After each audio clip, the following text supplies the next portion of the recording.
Assalamualaikum warahmatullahi wabarakatuh. Perkenalkan, nama saya Zalfa Salsabila, mahasiswa UIN Jakarta Pendidikan Fisika semester 6, NIM 1117016300015. Hari ini saya akan menjelaskan sedikit mengenai fenomena pengembangan alam semesta dalam perspektif Al-Quran. Siapa yang tidak mengenal Albert Einstein, ilmuwan kelahiran Jerman pada 14 Maret 1879, telah memberikan dunia karya-karya yang luar biasa dalam bidang keilmuan.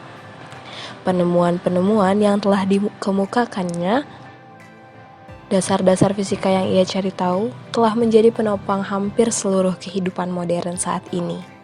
Teknologi laser, satelit telekomunikasi, telepon genggam, juga salah satu karya beliau yang paling terkemuka yaitu teori relativitas, yang merupakan satu dari dua pilar utama fisika modern. Relativitas umum adalah sebuah teori geometri mengenai gravitasi yang diperkenalkan oleh Albert Einstein pada tahun 1916. Teori ini merupakan penjelasan gravitasi termutakhir dalam fisika modern. Teori relativitas umum menyatukan teori relativitas khusus dan hukum gravitasi Newton. Hal ini dilakukan dengan melihat gravitasi bukan sebagai gaya, tetapi merupakan manifestasi dari kelengkungan ruang dan waktu. Teori relativitas merupakan kerangka model dari teori asal-muasal pembentukan alam semesta, yaitu teori Big Bang. Asal-muasal alam semesta adalah awal dari segala hal yang ada di dunia ini. Dari sebuah partikel terkecil ke galaksi terbesar di mana adanya ruang, waktu, dan kehidupan. Banyak teori-teori sains yang telah mencoba menjelaskan asal-muasal pembentukan alam semesta.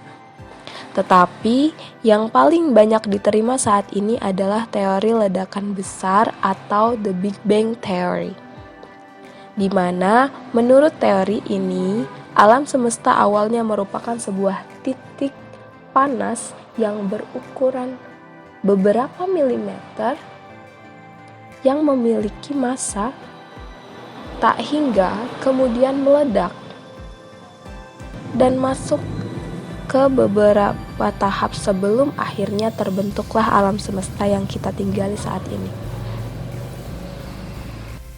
Dalam teori relativitas umum terdapat pernyataan bahwa ruang dan waktu hanya bisa menyempit atau mengembang, namun tidak bisa diam.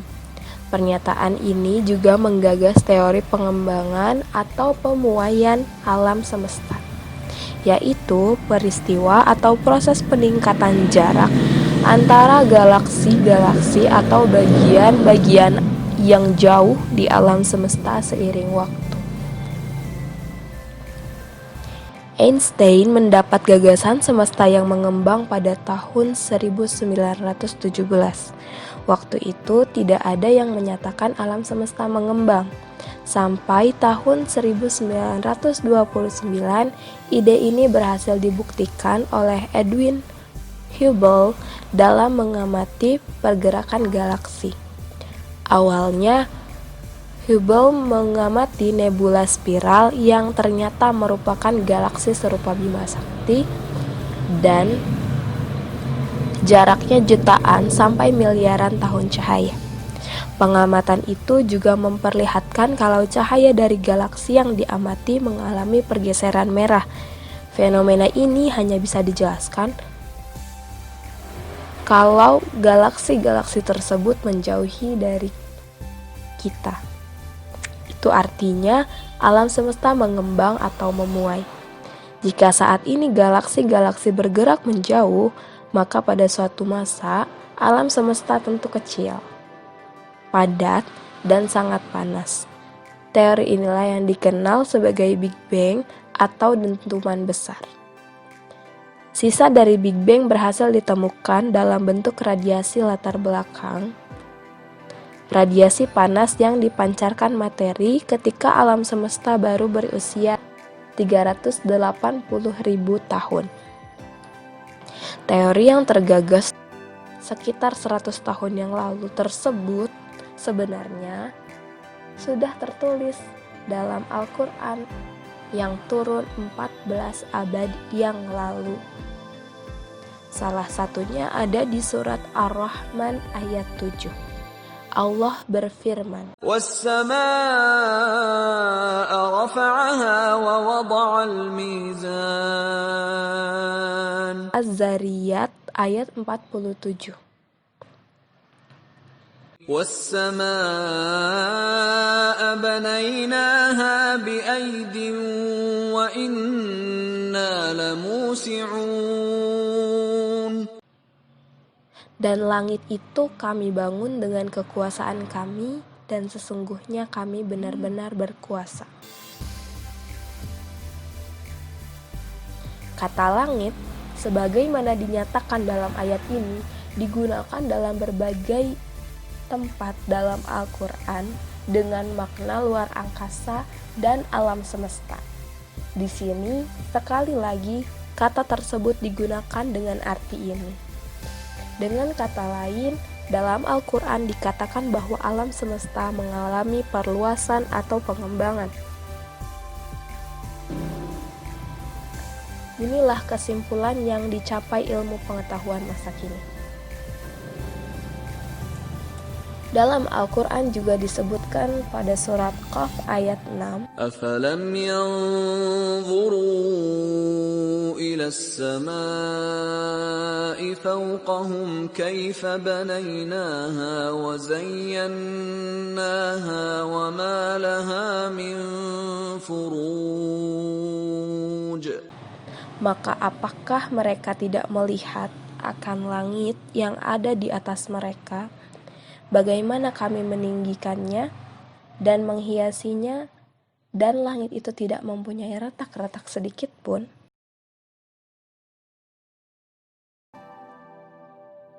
Karena sifat langit atau alam semesta yang ekspansif, fisikawan asal Rusia George Gamow menilai terdapat sekitar 100 miliar galaksi yang masing-masing memiliki rata-rata 100 miliar bintang.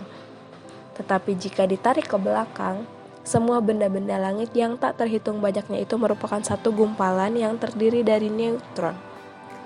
Belakangan, gumpalan itu meledak dengan ledakan besar dan dikenal sebagai teori Big Bang. Dalam surat Ar-Ra'd ayat 2 disebutkan, الله الذي رفع السماوات بغير عمد ترونها ثم استوى على العرش وسخر الشمس والقمر كل يجري لأجل مسمى يدبر الأمر يفصل الآيات لعلكم بلقاء ربكم توقنون. Allah lah yang meninggikan langit tanpa tiang sebagaimana yang kamu lihat. Kemudian dia bersemayam di atas arsy dan menundukkan matahari dan bulan masing-masing beredar hingga waktu yang ditentukan. Allah mengatur urusan makhluknya, menjelaskan tanda-tanda kebesarannya, supaya kamu meyakini pertemuanmu dengan Tuhanmu. Jelaslah dari ayat tersebut bahwa Allah Subhanahu wa Ta'ala melalui Al-Quran telah membenarkan adanya alam semesta yang mengembang atau memuai. Pengembangannya alam semesta ini merupakan fenomena relativitas umum yang terdapat dalam Al-Quran. Dari sekian banyak penelitian sains dari era kontemporer hingga modern, tak ada sedikit pun yang melenceng dari apa yang diisyaratkan Al-Quran. Padahal Al-Quran diturunkan sejak masa-masa sebelumnya atau berabad-abad yang lalu. Sehingga hal ini membuktikan bahwa Al-Quran bukanlah karangan manusia, melainkan sabda yang maha kuasa Allah Subhanahu wa Ta'ala. Al-Quran yang berisi firman Allah Subhanahu wa Ta'ala merupakan pedoman hidup seluruh umat manusia.